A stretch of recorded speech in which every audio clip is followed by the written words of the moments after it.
E aí, amigos, como vocês estão? Espero que bem. Para aqueles que não me conhecem, eu sou a Evelyn, moro aqui na Argentina e estou fazendo missões juntamente com os meus pais e a minha família.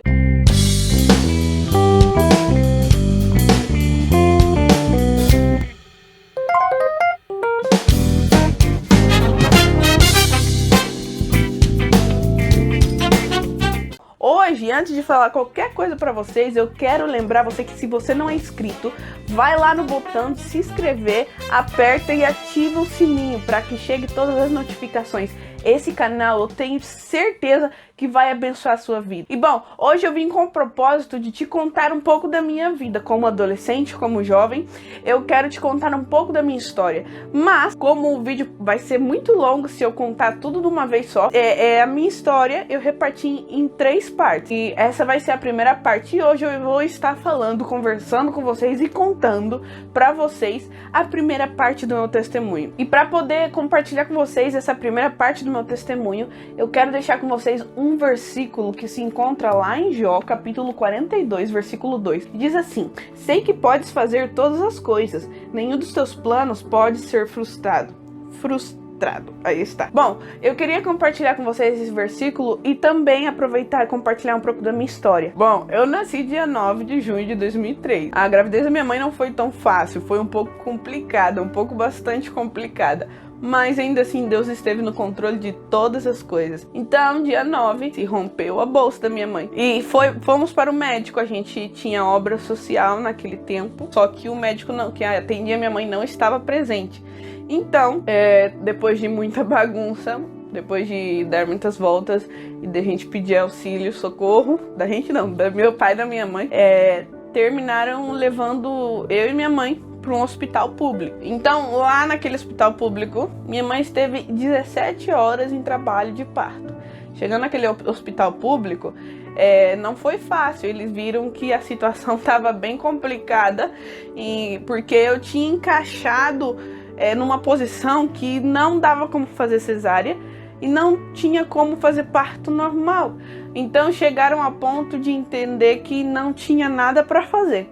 Então eles cobriram minha mãe comigo dentro da barriga dela e deixaram eles lá. Minha mãe sempre conta, deixaram a gente lá, melhor dito.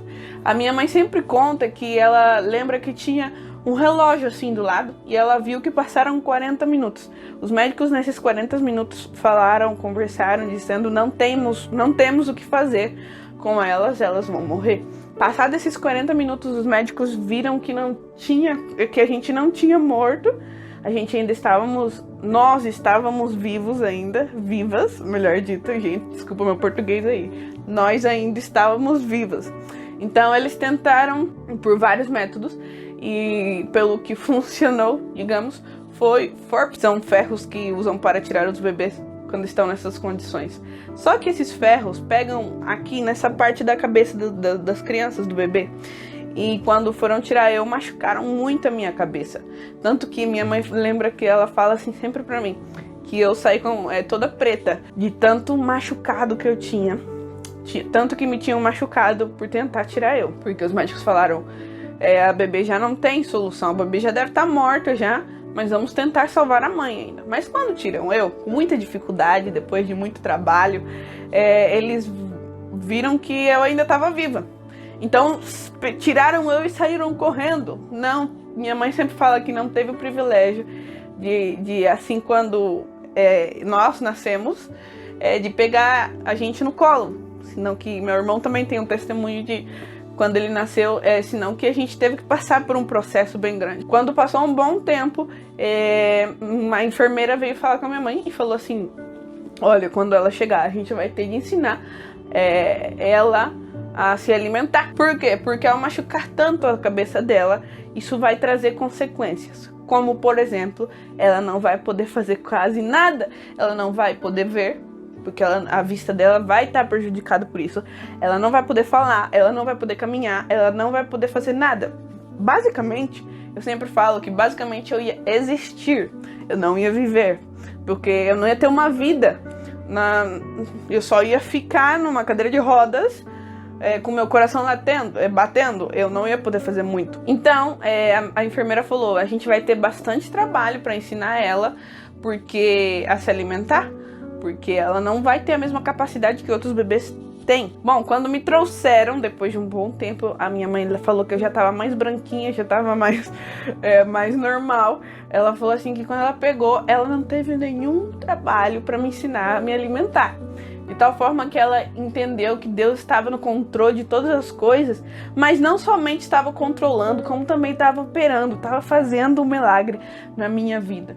E ao passar o tempo, muitas coisas ainda eu tenho para contar para vocês, mas eu quero parar aqui e falar uma coisa para vocês, jovem, para você adolescente que está vendo este vídeo. É muito importante a gente saber e reconhecer a importância de Deus nas nossas vidas, não somente pelo que Ele faz na nossa vida física, na nossa vida natural, material, senão também porque Ele pode transformar a nossa vida em sua totalidade, em todos os aspectos e sentidos da nossa vida. Ele não somente trabalha na nossa, por exemplo, na nossa saúde, no meu caso, senão que também Ele trabalha no emocional, no espiritual, no psicológico. Ele trabalha em todos os sentidos, porque Ele tem poder.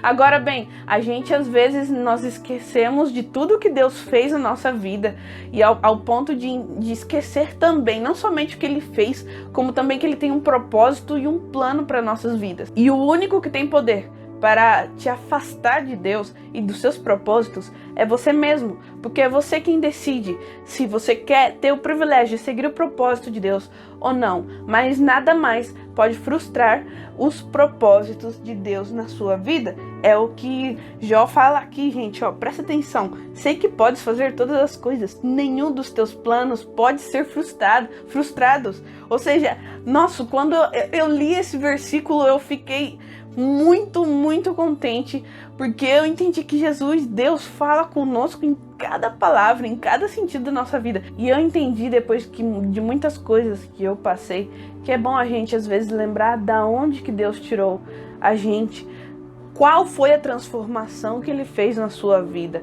Como jovens e adolescentes, nós temos o dever de marcar a diferença, mas não ficar se importando se os homens, se as mulheres, se o meu pai, se minha mãe, se minha tia, se meu avô dá mais importância para o meu irmão, para o meu primo, se as pessoas me dão valor ou não, sejam pessoas que estão perto de mim constantemente, ou sejam pessoas que estão longe de mim.